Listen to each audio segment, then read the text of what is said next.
Para pemirsa YouTube Surya Kakes yang budiman di seluruh Nusantara, bahkan dimanapun saudara berada, salam sejahtera, salam kebajikan, Om Swastiastu, Namo Buddhaya, salam Shalom. Pada konten ini saya akan gunakan kesempatan untuk menjawab beberapa pertanyaan dari para pemirsa. Yang pertama, pertanyaan dari Mas Didu S. Maaf izin bertanya Ki, dalam dunia metafisika, apakah ada aturan atau hukum atau semacam norma bahwa leluhur diperbolehkan atau tidak masuk ke dalam tubuh seseorang Ki? Matur nuwun. Terima kasih atas pertanyaannya Mas Didu S. Langsung saja saya jawab, bisa dikatakan benar. Aturan atau hukum ini memang benar-benar ada karena saya menyaksikan sendiri. Sebagai contoh konkretnya misalnya seperti ini. Ya, lebih tepatnya ini merupakan hukum alam yang berlaku ya. Contohnya sebagai berikut ini. Misalnya sekarang ada leluhur yang masuk ke dalam tubuh seseorang. Itu harus memenuhi syarat. Yang pertama, orang tersebut itu memiliki wadah. Wadah itu semacam tempat atau jadi tubuh seseorang itu memiliki kemampuan untuk atau ada tempatnya untuk masuknya sukma selain sukma dirinya. Itu misalnya sukma leluhur itu masuk ke dalam tubuhnya. Itu namanya seseorang punya wadah. Dan tidak semua orang itu punya wadah. Jadi jangan anggap bahwa semua orang itu akan mudah atau gampang kalinggian, kesurupan atau kemasukan. Biasanya yang terjadi itu bukan benar-benar masuk ke dalam tubuh, tetapi merupakan trans atau seperti proses peralihan ya, atau hanya sekedar induksi saja yang kemudian induksi dari dunia gaib itu akan mengacaukan kesadaran atau akan merubah kesadaran seseorang.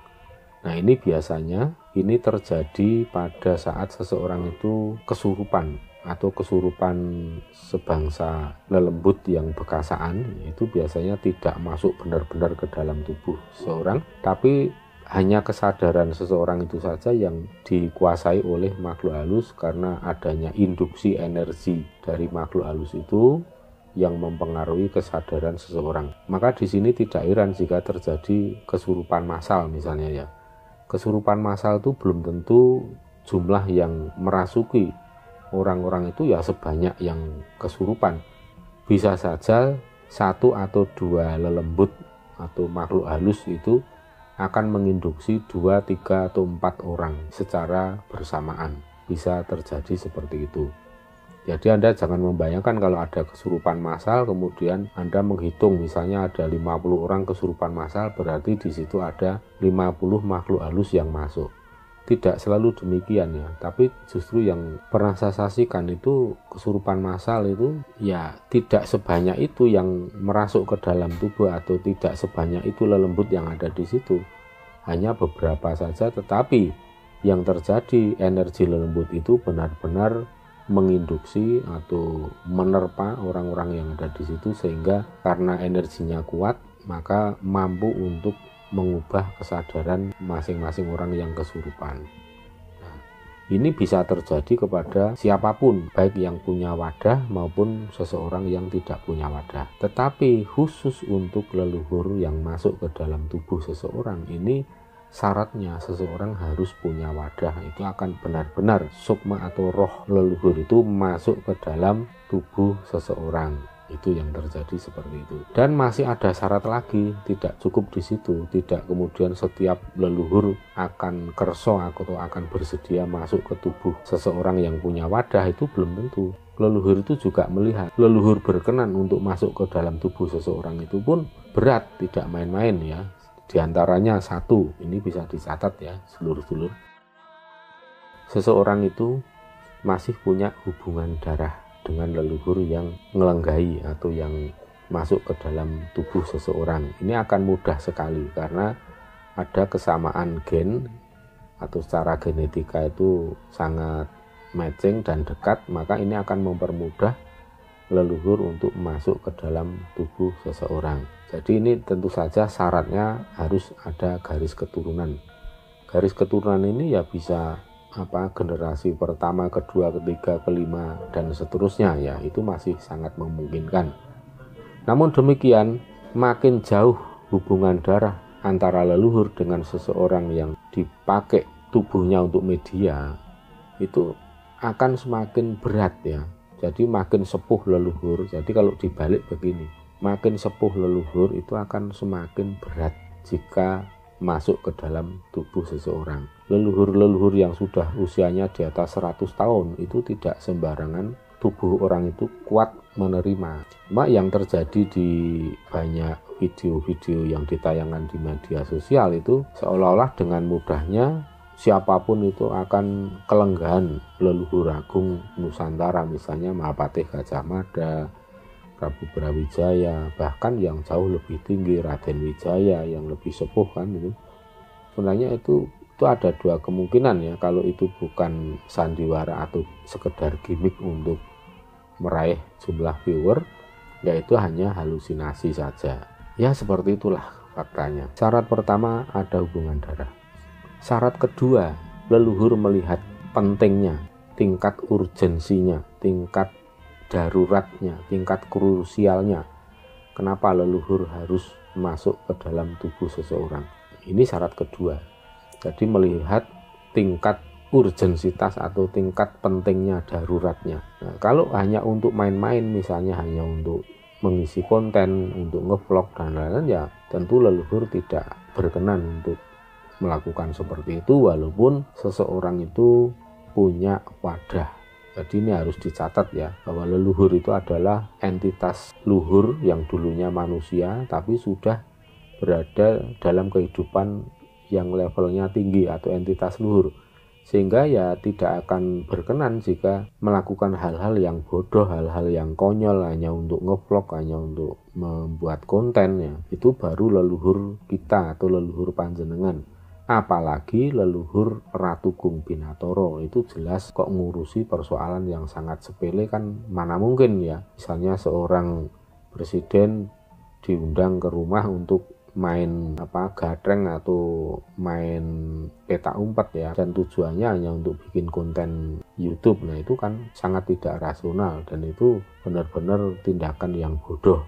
Tapi sayangnya yaitu terus terang orang yang tidak sadar sedang dibodohi itu kan berarti kan sangat bodoh. Maka di YouTube Surya KKS ini saya tidak akan pernah melakukan hal-hal demikian, karena saya ingin seluruh pemirsa YouTube Surya KKS itu menjadi pribadi-pribadi yang cerdas, bijaksana, yang waskito permono, yang lantip ing panggraita, sehingga tidak mudah ketipu oleh ya hiruk pikuknya macam hiburan seperti itu, sehingga bisa menyesatkan pemahaman maupun pola pikir serta tindakan yang kemudian dilakukan. Kemudian ada hal-hal yang lain di luar persyaratan itu tadi yang harus kita pahami dan cermati, bahwa leluhur itu tidak pernah sembarangan untuk menyampaikan suatu pesan, kecuali hanya pesan-pesan yang sangat urgent, yang sangat darurat. Itu yang akan disampaikan.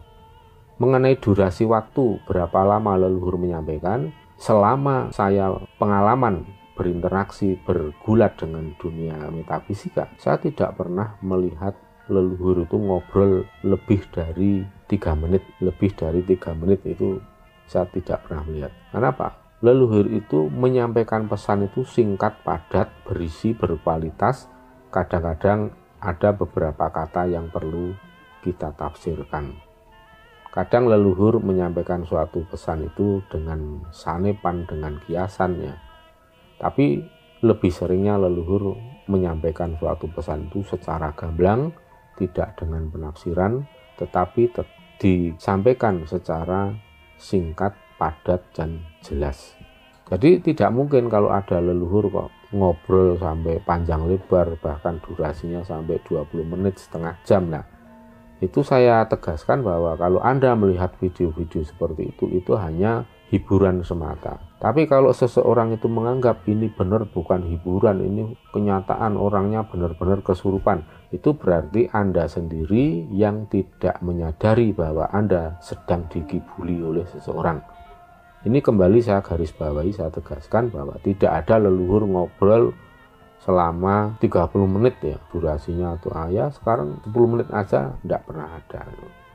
Kalaupun ada, yaitu tadi bahwa itu hanya semacam halusinasi, atau seseorang itu merasa diri bahwa ucapannya, omongannya yang keluar itu merupakan omongan atau ucapan dari seorang leluhur, dan itu tentu bukan suatu fakta, tetapi itu hanya semacam halusinasi atau semacam angan-angan saja yang seolah-olah bisa jadi seseorang menghipnosis dirinya sendiri, mensugesti dirinya sendiri bahwa saat ini leluhur sedang masuk menyampaikan suatu pesan ke dalam tubuh saya, melalui tubuh saya untuk menyampaikan suatu pesan, sehingga dirinya ngomong panjang lebar sampai nggak habis-habis. Nah, itu sebenarnya itu bukan halusinasi, tapi meracau dan memanipulasi diri sendiri seperti itu. Ya tentu saja dengan tujuan itu untuk memanipulasi orang lain ya, untuk menipu, untuk melakukan pembodohan. Nah, kalau itu ditonton oleh ratusan ribu atau jutaan orang, itu artinya mereka telah melakukan pembodohan publik secara besar-besaran, dan ini tentu ada karma buruk. Dan Anda bisa melihat konten-konten halu, konten-konten yang menyesatkan, yang luar biasa banyak viewernya, mungkin jutaan atau ratusan ribu subscribernya, tapi pasti ada suatu ketika dia akan jatuh dan tergulung. Karena apa? Ya kalau saya dari awal sudah melihat, ya biasanya konten-konten seperti itu tidak akan lama dan nanti akan terbongkar semua. Dan Anda tentu sudah menyaksikan beberapa kejadian di akhir-akhir ini. Saya tidak akan menyebutkan itu, tapi panjenengan tentu bisa menilai dan melihat sendiri. Syarat yang kedua tadi tingkat urgensitasnya. Kemudian syarat yang ketiga itu adalah ada pada diri pribadi masing-masing orang yang tubuhnya akan menjadi media transit atau menjadi mediasi bagi roh leluhur. Seseorang harus memiliki fisik yang kuat, tapi tidak hanya fisik saja, tetapi juga memiliki batin yang kuat. Leluhur tidak akan sembarangan memilih orang yang punya wadah untuk menjadi media. Leluhur pasti memilih hanya pada orang-orang yang secara lahir batin itu orangnya resik, orangnya wening ya. Itu tidak orang yang, jadi leluhur tidak akan memilih orang yang suka panas dan iri hati, dengki, suka menebar permusuhan, suka berpikiran negatif ya. Itu karena faktor utama yang menjadi standar leluhur itu menilai seseorang itu baik buruk ya dari hatinya. Dari hatinya itu yang paling esensial ya. Jadi kalau orang-orang yang baik punya wadah, itu tentu leluhur akan berkenan untuk lenggah atau untuk transit atau menjadikan tubuhnya menjadi media. Jadi bisa dikatakan ini tergantung dengan level spiritual masing-masing orang. Maka semakin tinggi level spiritual seseorang, apalagi memiliki wadah ya, itu akan menarik sekali bagi leluhur untuk menjadikan seseorang itu sebagai media untuk menyampaikan pesan-pesan para leluhur.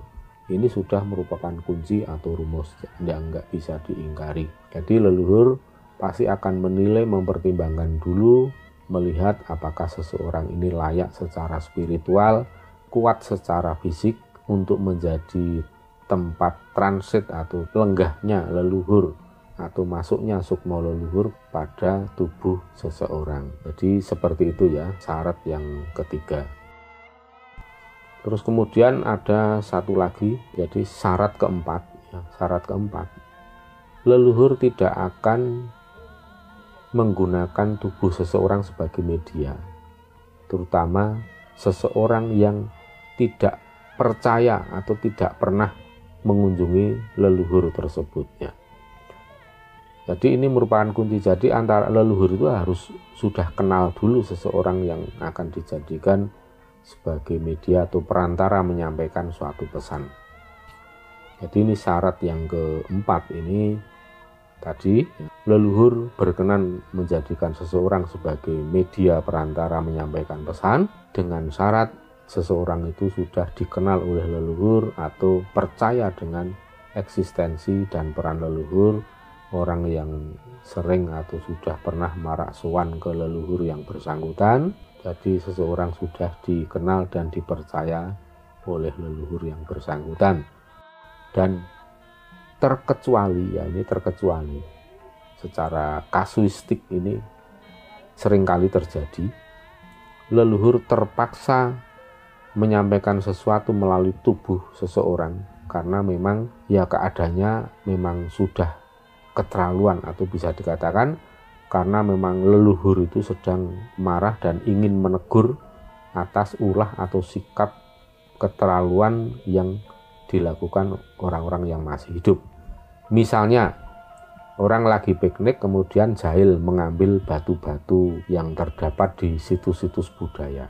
Nah ini kan merupakan suatu tindakan yang sangat lancang, juga melanggar hukum. Itu tindakan ilegal ya saudara-saudara, itu saya ingatkan. Mengambil benda-benda purbakala dari situs purbakala yang sudah ditetapkan oleh BPJB sebagai situs yang harus dilindungi, itu merupakan tindakan ilegal. Membawa pulang itu sama aja mencuri, merusak saja itu tindakan ilegal dan akan mendapatkan denda atau hukuman yang cukup berat, karena dendanya antara 100 juta hingga miliaran dengan pidana kurungan 10-20 tahun penjara. Itu ya, jadi tidak main-main. Dan para leluhur pun yang masih mengkoni atau masih ngrekso atau merawat, memelihara, menjaga situs-situs itu tentu akan tidak berkenan atau akan marah dengan orang-orang yang jahil seperti itu ya. Mau cepat atau lambat ya, mau instan atau tertunda, pasti itu akan terjadi. Ya kiranya demikian jawaban yang bisa sampaikan dari pertanyaan Mas Didu S ya. Mudah-mudahan ini berguna juga buat para pemirsa, seluruh pemirsa YouTube Surya KKS di manapun berada. Wilujeng rahayu kang tinemu, bondolan bejo kang teko, saking kersaning Gusti Suradira Jaya ningrat lebur dening pangastuti, jaya-jaya wijayanti, rahayu sagung titah dumadi.